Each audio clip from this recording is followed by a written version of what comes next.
Hello friends, this is Tony from Historic American Homes. Today we have part 2 in our 3-part series where we are designing a house based on this lovely perspective drawing we see here.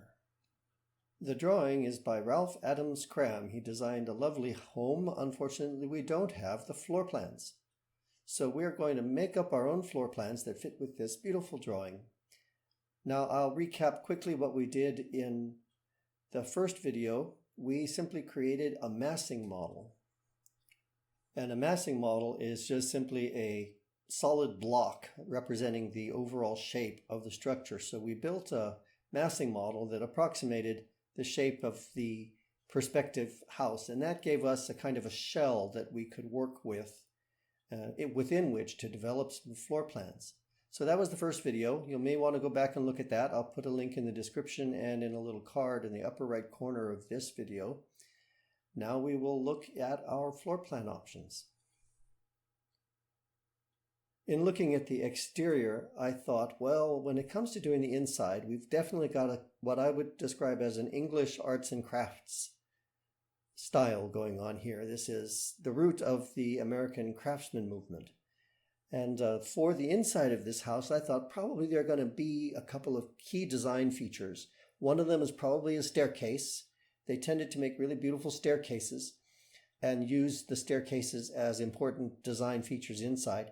Another would probably be a fireplace, perhaps an ingle nook in the main living room space. So those are going to be a couple of key elements that we use as the generators of our floor plan ideas.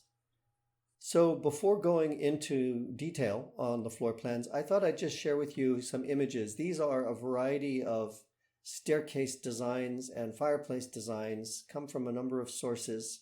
Some of them are original from the period, turn of the century to the 1920s, and a few of them are recent interpretations of the style. This staircase here is from a house called Standon House in the UK, and the architect's name was Philip Webb. Philip Webb was a very influential architect of the time. He designed William Morris's own house. For those of you who are familiar with arts and crafts and craftsman style, you'll know that William Morris was really the father of the whole movement.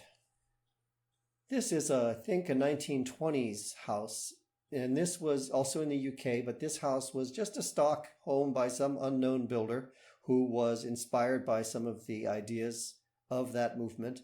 And here we see a really lovely staircase. The wood is probably some kind of pine. I'm not an expert on identifying wood, but when they didn't have a large budget and couldn't do things like oak and mahogany, they would use pine, and they would just simply rub it with various kinds of finishes that don't create a film on the surface. So various oils, linseed oil, things like that. Linseed oil, beeswax was a common combination. And it gave a very beautiful kind of more rustic look.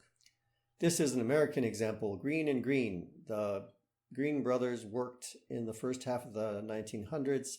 They did a lot of really great houses in California. This one is in Pasadena. It's called the Gamble House. And we're going to see the fireplace from the Gamble House as well. This is a new interpretation of the craftsman style by an interior designer named Linda Svensson. I found this photo from the Old House Online website, which is the Old House Journal's website. And this is another. I'm not exactly sure about this one. I think it might be an original craftsman house, probably dating from the 1920s. I believe that it was restored and remodeled by a company called 2SL Design recently, and it's on their website that I found this photo. So we see here an example where the woodwork is painted white, and in the previous few images we saw where the wood was left with its natural tint. These are the two most common choices as far as the woodwork goes. They rarely painted the trim work a color other than white. If they left it its natural color, or if they painted it, it was white. Another English example from the turn of the century. And another contemporary example. Unfortunately, I don't have any information regarding this picture, so I can't tell you who the designer was. Now let's look at a few fireplaces. This is Pownall Hall in the UK. The designer's name is William Ball. And William Ball was also very influential. He worked closely with William Morris, and he created a company that manufactured a lot of items for people's homes. So as well as being a designer, he was an important manufacturer. You'll notice for example, the tiles around the fireplace opening. Those were products from his company. This is an inglenook, and what we're seeing is some beautiful heavy timber work. And that could be a nice source of inspiration for our interior. We won't get to that level of detail in this video, but I will do a little bit of that in the third video. This is Broadlease, a country house by an English architect named Charles Ainsley Voysey. Excuse me, he might have been Scottish. I better say he's a British architect just to be safe. Another beautiful stone fireplace and some very fine woodwork.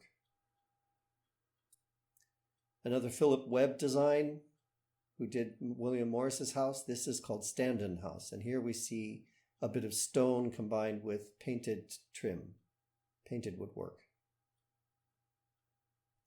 I'm going to zoom in. I don't have a high resolution photo here, but we'll just zoom in anyways.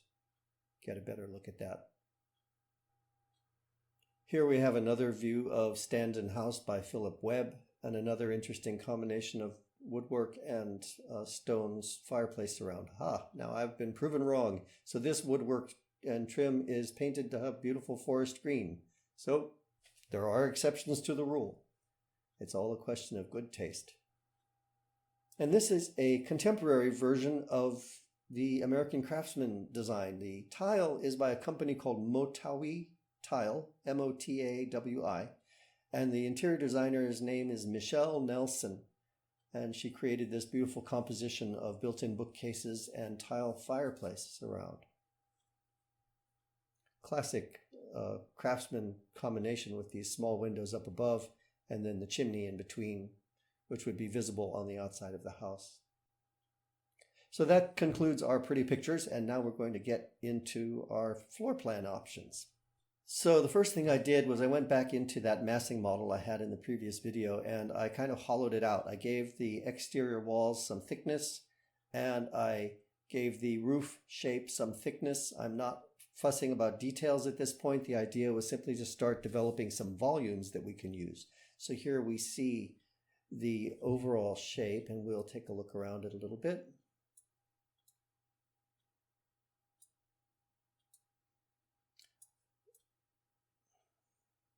So there's going to be a back porch hollowed out of one corner.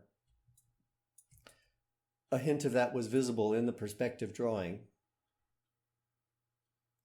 We see it on the far right where I'm circling the mouse. There's a bit of a back porch there.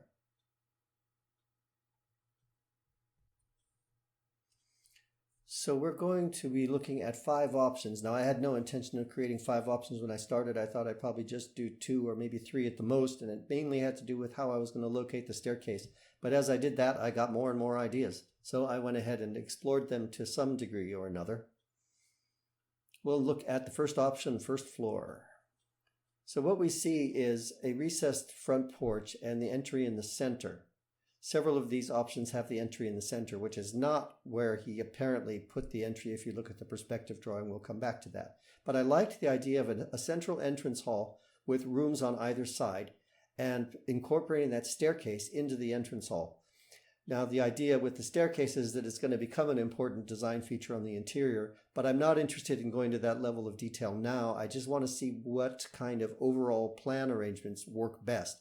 And then in the third video, once we've settled on the plan we want, then we'll work in the detail. So you come into this front porch area and you step through the front door.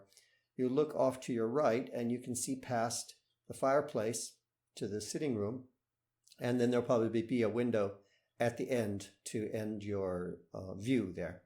Or if you look left, you'll see through a doorway and you're going to be looking into a kitchen, dining, and family area. Now we're looking straight at the refrigerator or pantry cabinet. So if we were to go with this arrangement, we want to make sure that this cabinetry is a very nice looking thing because it really ends the view on the left. And then finally, of course, straight ahead of you is a staircase winding upward, which will have to be some kind of beautiful design feature. So we've got these sitting room on the right, and it will have a French door leading out onto that little back porch. On the left, we have the kitchen. Oh, I should say we have here a coat closet and a little bit of spillover storage area as well, a little more than a coat closet. And then we have kitchen, a dining area, and an additional sitting area, potentially kind of family room space where you might want to mount a TV on the wall here or perhaps here. Informal sitting, people could watch the TV, keep it out of the front living room. And then finally, this plan has a ground floor bedroom and bathroom, not in an ensuite arrangement, but the bathroom would be available for visitors to the house. And I always like to have a ground floor bedroom if I can arrange it. It just makes the house more convenient. Sometimes there's somebody who doesn't want to or can't negotiate stairs. So we've got a closet here, a pretty decent sized bedroom. That's a double bed. We've got room for a desk, a dresser. I haven't put doors and windows in. I know where they're going to go. You know, there'll probably be a window looking out onto the porch. But again, that's a kind of a level of detail we don't need at this stage. We're more concerned about the overall arrangement. So now let's look at the second floor and how it works with the staircase. So here's the second floor. We see the steps coming up, and immediately at the top of the steps, there's a small bathroom to our left. The ceiling gets rather low at the far end of the bathroom, and there you'll see there's some extra space there. I expect there would be some built-in storage, perhaps some cabinetry set in there, provide some linen storage. But it's basically a simple bathroom. Straight ahead from the staircase are two bedrooms. They've got double beds in them, a desk in each room. There's a closet for each bedroom. And then there would be windows. This is a big dormer that sticks out to one side. Right here.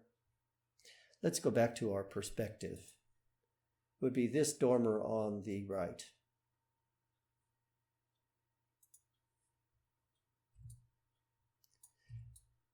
Again, coming up the top of the stairs, if you were to turn to your right, we have kind of an expanded landing, which I see as a flexible space. It could be a playroom, play space. It could be a study. It could be set up with a couple of desks for children to study, or it could be a game room.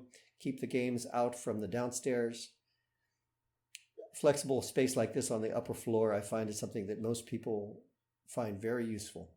And then finally, on the left side of our plan, we have a master bedroom.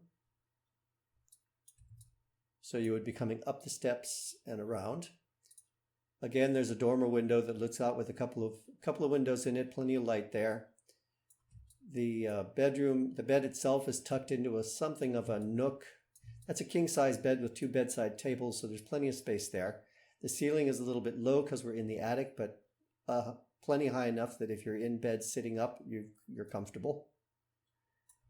Master bath. It's got a dormer window facing the back with some windows in it. We've got a shower and a tub, a couple of sinks. And then finally in the front, there was a little gable facing the front, you may recall. And that will provide, there will be a small window in it, and that'll provide some light into a walk-in closet. So that's the upstairs arrangement for our option 1. I finished the video, but decided I needed to insert a little edit here. I wanted to add something. This applies to the plan option we just looked at, but also to all the others we're going to look at. And that has to do with some basic structural stuff that we have to consider while we're working on our plan ideas. We see the second floor here. And if you look closely, on the left where I'm moving the mouse and on the right, I've actually incorporated some posts in there. I'll see if I can highlight those.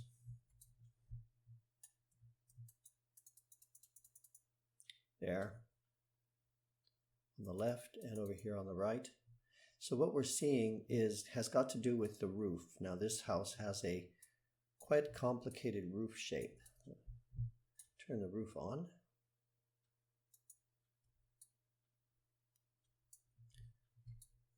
We've got higher in front, And lower and back, we've got a number of sizable dormers. So this is a rather complicated roof that's going to involve some thought as far as how it's framed. There are typically two ways to frame roofs. One is called stick framing and the other is manufactured trusses. We're going to need to use stick framing for this design, but I'm going to just show you a little bit about both here. Let's look at, here's a company that makes manufactured trusses. If you're designing a house with a relatively simple shape and you don't plan to do a lot with your attic, just perhaps use it for a bit of storage, then manufactured truss is usually the most efficient, cost-effective way to go. So to give you an idea, these are trusses. These are stock trusses here. These things are manufactured in a factory, brought out to your house site on the back of a truck and propped into place. And within a day or two, you can have your roof framed. So that's a great way to go. But unfortunately, because of the complexity of the roof we're using and because of the way we want to use that attic space, it's not really practical to try to go with the manufactured truss. So we're going to do a stick framed roof, which basically, if you look at the picture on the right here, basically means that the roof is constructed piece by piece on site. And in this case, they're doing what we're going to need to do. They've incorporated what's called a ridge beam. So this central beam here, carried by posts down, supported by posts down to the ground, and then rafters are brought up to that beam. We're going to need to do something similar. So there's going to be a ridge beam across the middle here. And basically all these roof lines are going to frame into that ridge beam. And then that ridge beam has to be carried down to the ground. The loads have to be carried all the way down to the ground with posts. So that's what we were seeing on the second floor. We're seeing the posts that support that ridge beam. And then those posts extend all the way down through the first floor as well. Here's the first floor, and there's the left-hand post, and there's the right-hand post. So throughout all 5 of the options we're going to look at, you're going to see those posts if you look carefully. I didn't point them out, but I generally tried to hide them within a wall if possible, or in this case, serving as the stair newel. This one here will become the stair newel. Okay, back to our video. Now we're going to move on to option 2, which puts the staircase in a different place. Okay, we're looking at option 2 now, and the staircase is now a switchback stair. Same entrance in the middle, and the staircase is off to one side. It's a little bit less visually an important element in the entry experience, but it's there. So when you come in the front door, again, you can look off to your right, see the living room looking past the fireplace, look off to your left, and now you're looking at the dining area. I have removed that coat closet that was on the left in the previous version, and I've suggested it might be used as a place for some built-in storage. This is quite a different arrangement than the previous design. You'll notice probably right away a big change is that there is no family sitting area. There's just a kitchen and dining on the left side of the house. So that's a rather important change in use. Now there's a bit of space, the way this staircase works out, there's a bit of space behind it, and I saw that as being useful for a walk-in pantry. I've outlined shelves on the floor. You've got 12-inch deep shelves wrapping around and then reducing to a 6-inch deep shelf, partly to accommodate a door swing, but also because I have found in pantries a shallow shelf is just as useful as a deep shelf for storing small things. That way you don't have to have stuff behind stuff. So we've got a larger kitchen than in the previous design, much more space in the kitchen, and a larger dining area. And this is all by sacrificing that second sitting space, which I described as kind of family room space. Again, we have a ground floor bathroom and bedroom. I've got coat closet here. And I didn't say this this applies to the previous, this applies to all of the options we're looking at. I'm assuming this house is on a basement. And the basement stairs are going to be underneath the main stairs. So I haven't shown it in the model, easy enough to incorporate it after. But where we have the stairs going up, Right here would be a stair going down towards the basement. And so probably laundry facilities would be in the basement. And the basement will be elevated enough that at least on the sides and the back, it could have light wells. So there'll be some natural light in the basement.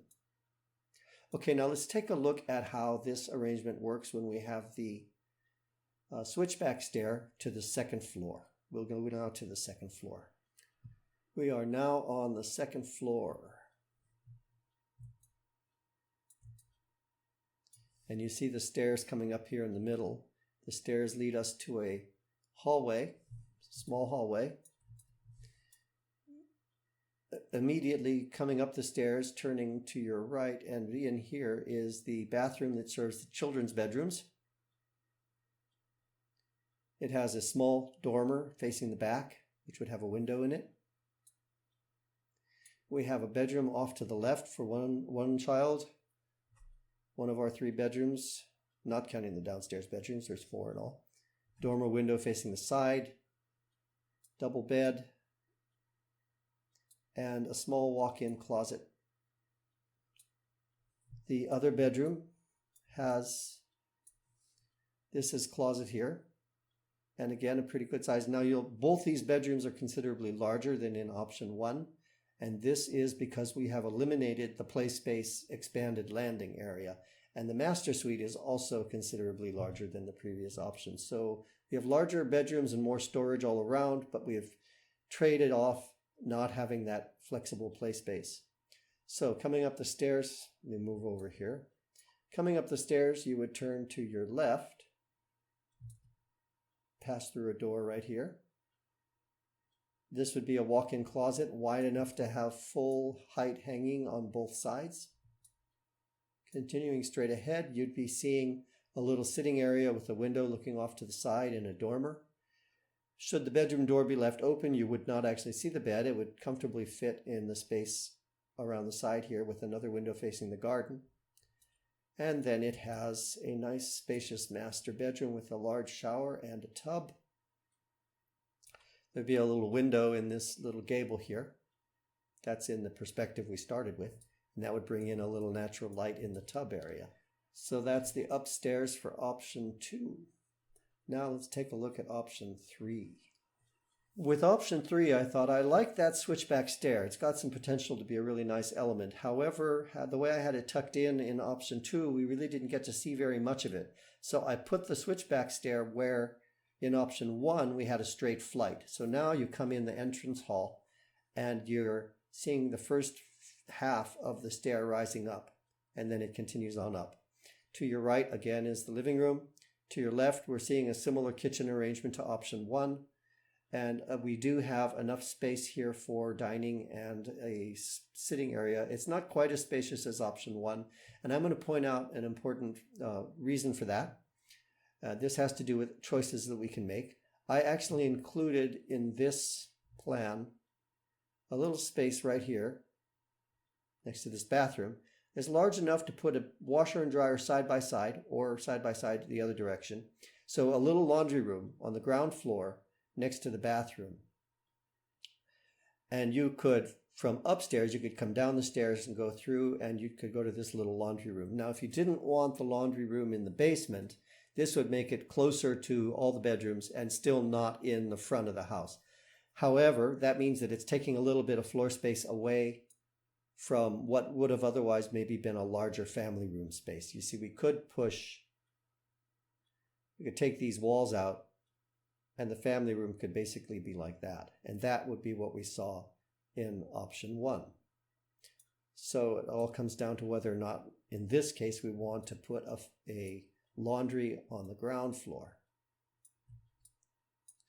Similar to the other options, there's a ground floor bedroom and a bathroom that can also be used by visitors to the house.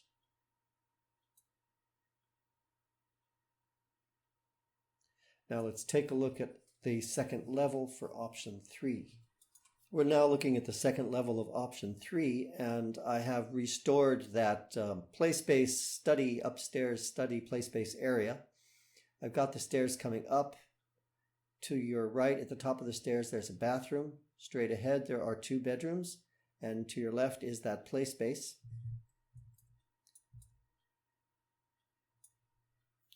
room enough next to the toilet here for a linen cupboard. There'd be a window in the bathroom looking towards the back. We see the 2 bedrooms. They have windows facing the sides, and each has a closet. The closets are a bit on the small side. Again, the bedroom sizes have been reduced a little bit in order to create the play space study area. So with the smaller closets, it might be that some of the items that would be stored in a child's room would be stored in the play space instead. Could have like a built-in cabinet running along. There'd be a window above it. You might keep games and toys and desk supplies and things in a cabinet there. And then finally on the right side, we have a master bedroom suite. We've got a dormer facing off to the right, and we've got nice space for a king-size bed there. A little sitting nook lit by a little window here. And then pass through, coming into the bedroom, you would pass to the left, and there would be sets of shelves and hanging space for a master closet. So these shelves here are 16 inches deep, and then we have a 24-inch deep section for hanging things. And finally, a master bath with a dormer facing the backyard. So this is option 3, and these 3 options I developed in more detail. Options 4 and 5 are not so detailed, but I think they allow us to look into a couple of ideas that we didn't get to explore in any of these 3. Now this option 4 I think opens up some really interesting possibilities, but also has some serious problems. I'm going to go ahead and share it anyway despite the problems, just because it opens some pathways that we might want to look into if we were going to carry this further. I mean, we're already up to 4 options and there's still 1 more to go. So I've kind of decided I'm not going to develop this particular option any further, but I'll raise the points because you might find the ideas useful when you're working on your own designs. So for a start, I've moved the front door back to where it shows in the perspective view, and we're going to look at that in a moment. It's here on the left. When you come in the front porch area, and you step off this terrace and into the front porch, the entrance door is on the left. We see in the perspective here, here's the porch in the center, and here, where I've got the mouse moving, that's the actual entrance door. For the first 3 options we looked at, I put the entrance door where this window is, but Ralph Adams Cram actually put it to the side. And I thought, why don't we look at what happens when we try to do the entrance at the side, since that's the way he originally had it. And I found when I did so that it opened up some interesting possibilities. You're not coming into a central hallway, so I decided there's not going to be a staircase there. In order for the space on the left to remain useful and not become cramped, I couldn't really put a staircase in it. So the staircase isn't going to be a part of the entry hall. So you come in the entrance, you make a turn, there's a little coat closet here, and then you continue around and you're in a living room that stretches from the front of the house to the back of the house. There'd be a door out to the garden and a window facing the front with a fireplace as a focal point, and then you could come around. There's a dining room, and then around, and there's a kitchen. This placement of the fireplace and the dining area gives us a nice view from the living room towards the dining room, where we see this china cabinet in the corner. So I think that's quite a nice arrangement. It's got some really interesting potential.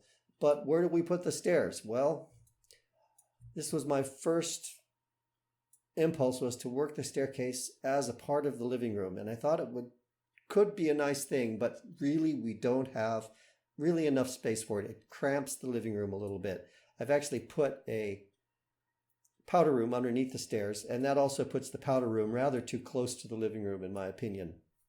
So having done this, I decided I really didn't like having the stair in the living room. It seemed like a good idea until I worked it out. But I'm going to continue presenting this plan here a little bit more, because it did open up one other interesting possibility, and that was to put the master bedroom suite on the ground floor rather than upstairs. And take over the right side of our ground floor, 4 master bedroom suite. So what we would see is a door from the living room opening to a little bit of a vestibule just to provide some additional privacy to the master bedroom, and then another door opening into the master bedroom. Immediately to your right is a walk-in closet, quite a large walk-in closet. Immediately to your left is a spacious bathroom, which could have a window looking into the porch. And then ahead of you, if the doors were left open and you could see from the living room through both the open doors, you'd be seeing the back of what is a fireplace. So it would provide a kind of a visual barrier, and you wouldn't actually be seeing very much into the bedroom this way. So the privacy of the bedroom would be somewhat maintained. And then the bedroom itself would have a window facing the street or the front and a patio door opening onto the back porch. And it's plenty large enough for a king-size bed, a couple of chairs to lounge in front of a small fireplace. That's a 30-inch fireplace.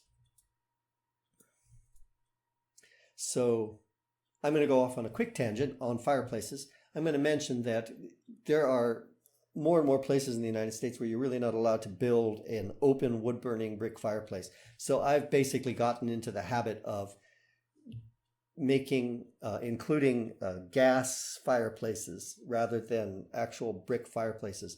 They're far more energy efficient, and there are some very nice ones available now. Of course, I haven't detailed any of the finishes here, but all of these designs are based on the idea that they're going to be gas fireplaces that are actually good, really good heaters for your house. Okay, enough of the digression on fireplaces. I'm going to talk about another important factor that we haven't looked at. There is one thing we don't have in this house that you may have been wondering about, and that is a garage. Of course, the original design had no garage. Probably at the time that he designed this, he would have expected a detached garage on a separate part of the property. That was typical for that time. The garages typically weren't attached to the house. There are a lot of good reasons not to have an attached garage, or at least to have the garage separated from the house by a breezeway or a utility room. You can get, there's the risk of fire in a garage. People tend to store stuff in their garage that they really shouldn't, like toxic chemicals. So keeping the garage somewhat separate from the house is a good idea.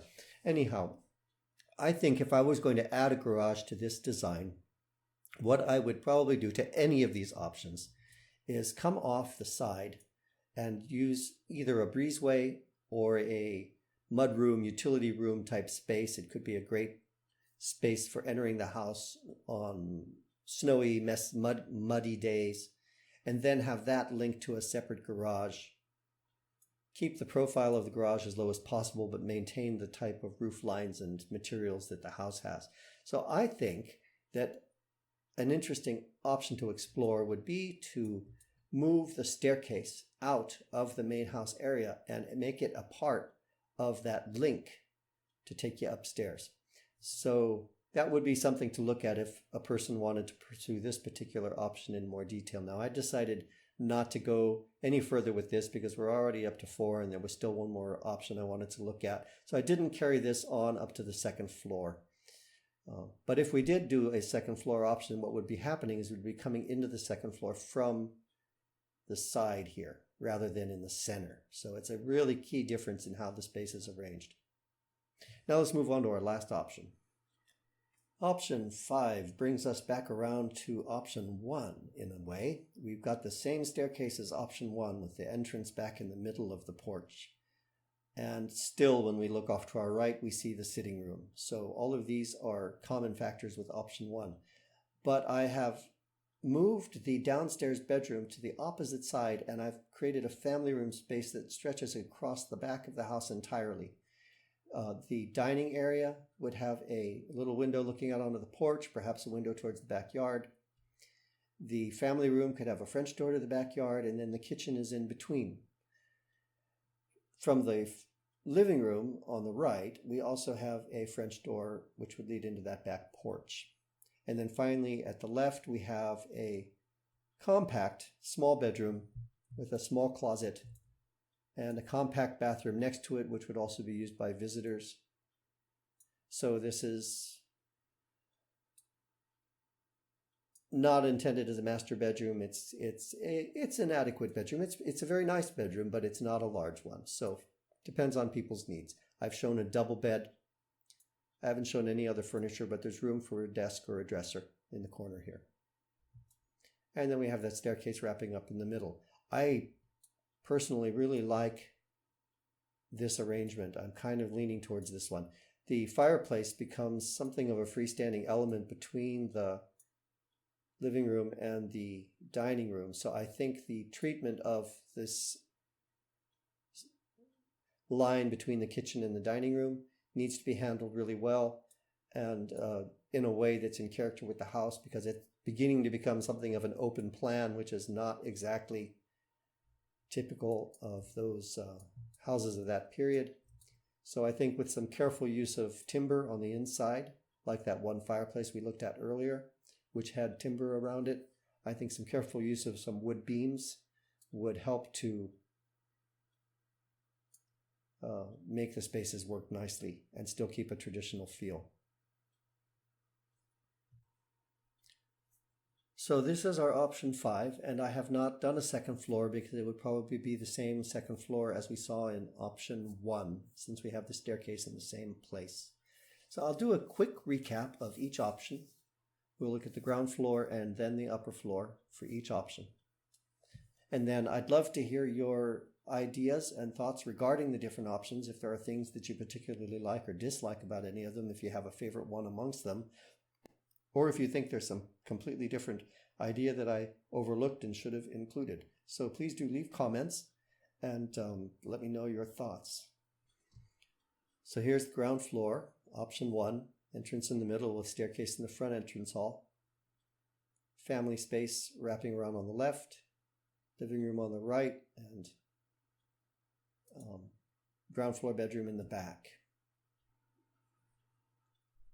This is the upper floor of option 1. We've got a master suite on the left, 2 bedrooms on the right, and a bathroom serving the 2 bedrooms on the right, and this option has a study/play space. Here is option 2. The staircase is a switchback stair moved to one side from the entrance. We have a larger kitchen and dining area without a separate family sitting room space. We've got a walk-in pantry off the kitchen, so lots larger kitchen. And then we have the living room on the right and another bedroom, ground floor bedroom and bath in the back, and a linen closet, coat closet in that same space. And here's the upper floor for option 2. We have no study split play space, stairs coming up in the middle here, but we have larger bedrooms and a bathroom for these 2 bedrooms, and a much larger master bedroom with a large walk-in closet and quite a comfortable bathroom. That's option 2. Option 3 brings that switchback stair into the entry hall.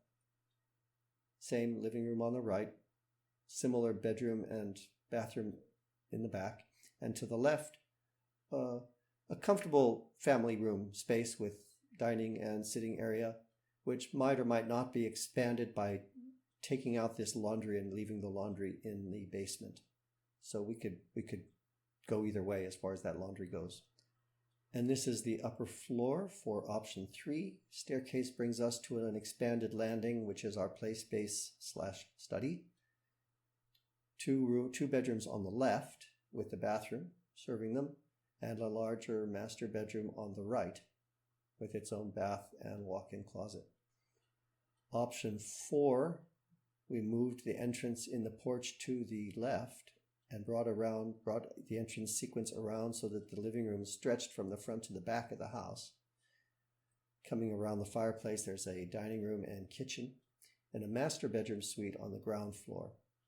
Now, I had mentioned that I felt that the living room was just a little bit cramped with the staircase here, so if we were to pursue this option, it would be probably with the addition of a mudroom utility space and work the staircase into that, and then finally a garage off to the left. And last, and by no means least, option 5, we've got a nice spacious family room kind of space stretching all the way across the back Still have a little more formal, traditional front living room on the right with a smaller bedroom and bathroom at the left. Those are our 5 options. In the next video, I will have picked one of these. I would love to get some comments and feedback from folks about them. I'm going to pick just one of these because I don't have the time to develop any of the others. But I'll pick one and I will develop it out on the inside, at least as far as the most important spaces. And I will also focus on developing the details of the exteriors so that we can see how to make all these beautiful gables and the different ways to accomplish these finishes, these stone and the half timber. Lots of beautiful details here. That'll be in video 3. So thank you for joining me today. And do leave your comments. Give the video a thumbs up. Please subscribe if you haven't. Have a great day, everybody. Bye-bye.